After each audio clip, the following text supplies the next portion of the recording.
students, I'm Dr. Meenakshi Maur, Assistant Professor, Zoology, Sri Samyaji Government College, Manfia, Chittorgarh. Today my topic is biogeochemical cycle. In this topic, today I'll discuss what are the biogeochemical cycles, what are the aspects of biogeochemical cycle, and what are the types of biogeochemical cycle, and then I will discuss carbon cycle. So, what is biogeochemical cycle? As we all know, there are many essential elements which are present on the earth, and these essential elements help in the formation of living matter.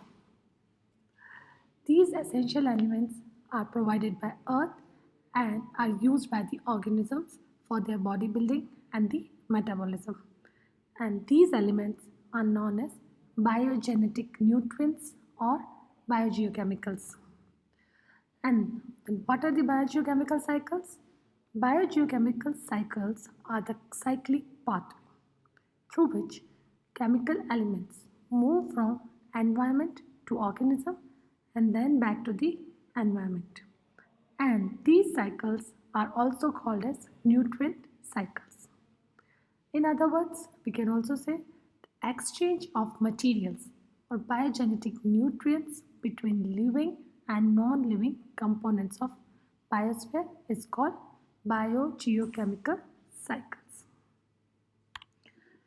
There are three aspects of these biogeochemical cycles. First is input of nutrients, then second is output of nutrients, and the third is internal cycling of nutrients. So, an ecosystem receives the nutrient from the external sources and then store it for their reutilization in the biological process for the growth and the development of living organisms. And the sources can be wet deposition, dry deposition.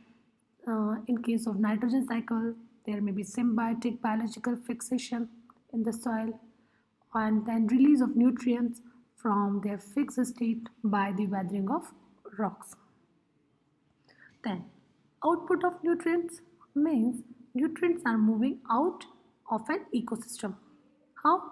By the loss of nutrients like calcium, magnesium through surface runoff or the soil erosion or leaching, and then in case of nitrogen cycle by denitrification with the help of denitrifying bacteria, and then during harvesting of agricultural crops or transportation of logs from the forest. So nutrients are moving out of an ecosystem because of this process.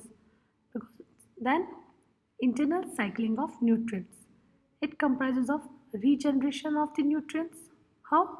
When the decomposition of detritus occurs with the help of decomposers like bacteria and the fungi.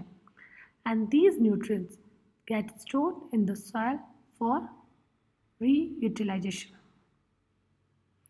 A dynamic state of nutrient is maintained by absorption and the regeneration of nutrients in the soil. Nutrient absorption involves uptake of nutrients from soil by the plant to incorporate them in their growth and development. Recycling of nutrients by litter fall. It may be from dried leaves of plants and trees, animal waste, or any remains of dead plants or animals. So this is about internal cycling of nutrients. In the biosphere, the biogenetic nutrients exist in two states, reservoir pool or the cycling pool. So in the reservoir pool, there's a pool of nutrients from which nutrients are slowly transferred to the cycling pool. Cycling of pool of nutrients which is repeatedly exchanged between the biotic and the abiotic component of the biosphere. Now there are two types of biogeochemical cycle. First is gaseous cycle and the second is sedimentary cycle. Gaseous cycle. In gaseous cycle, the reservoir for element is in the atmosphere or hydrosphere. Examples are nitrogen cycle, oxygen cycle, hydrogen cycle, and the carbon cycle. And gaseous cycle is faster in comparison to sedimentary cycle because it is completed earlier. Then sedimentary cycle. In this type of cycles, the reservoir for element is in the sediments of the earth. Examples are sulfur cycle and the phosphorus cycle. Sedimentary cycle is slower than the gaseous cycle and it is completed later. So these are two types of biogeochemical cycles, gaseous cycle and the sedimentary cycle. Now I am going to discuss carbon cycle. Carbon cycle is the process where carbon compounds are interchanged among the biosphere, hydrosphere and the atmosphere of the earth. Carbon cycle is the gaseous cycle because the reservoir for carbon is in the atmosphere or hydrosphere. It is also mm, treated as a perfect cycle because the nutrients are self-adjusted quickly due to the presence of large reservoir. So it is a perfect cycle. So here carbon dioxide is present in the atmosphere. It comes on the earth or we can say on the land in form of rain, can get dissolved in rain or in soil. Then this carbon dioxide dissolved in the rain and soil is carried towards the sea. In sea, this carbon dissolved in seawater get absorbed by the marine organisms like marine animals and plants. So carbon get deposited in the soft parts, but calcium carbonate get deposited in the hard parts or get absorbed by the organism and deposited in the hard parts like bones. So in plants and animals, carbon get deposited. Then after the burial or decomposition of these organisms, they get deposited in the rock sequence or their burial helps in the rock formation. And some carbon turns into the fossil fuels like coal and natural gas or oil. Some carbon forms a limestone. So after combustion of the fossil fuels like coal, natural gas and carbon oil, the carbon dioxide again enters into the atmosphere. And by the weathering of the rock, carbon dioxide again enters in the atmosphere.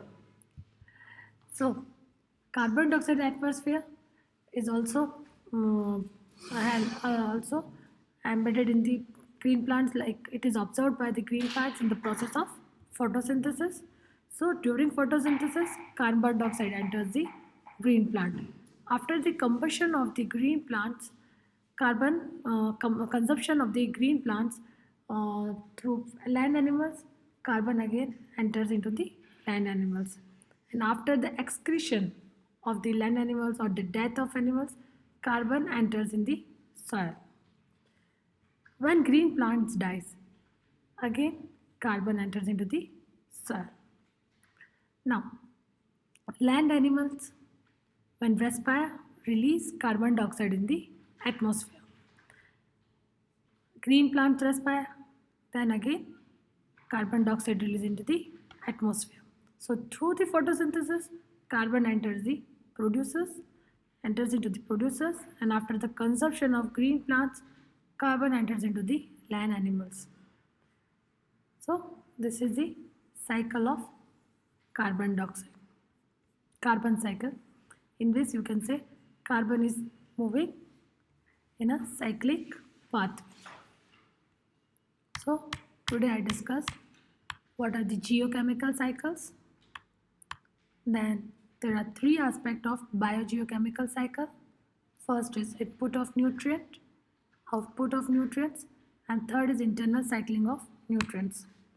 There are two types of biogeochemical cycles: gaseous cycles, sedimentary cycles. Gaseous cycles reservoir is in atmosphere and hydrosphere, and in sedimentary the reservoir is in the sediments of the earth. Then carbon cycle. Carbon cycle is the process where carbon compounds are interchanged among the biosphere, hydrosphere, and the atmosphere of the earth. Carbon cycle is a gaseous cycle. It is a perfect cycle.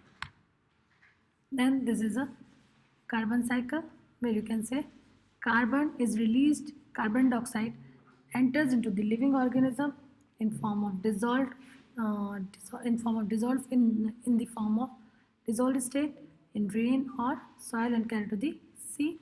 Through photosynthesis enters the green plants. Then it through consumption of the green plants, carbon enters into the land animals. Then after the excretion or death of green plants or animals, carbon enters into the soil.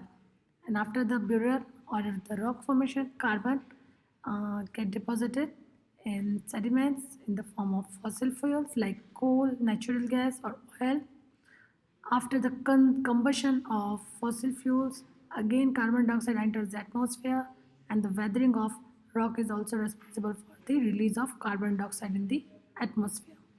And uh, through respiration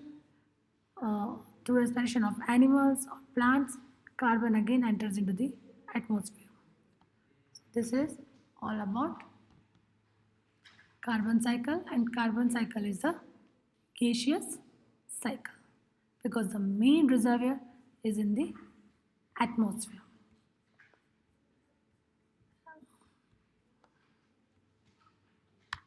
Thank you.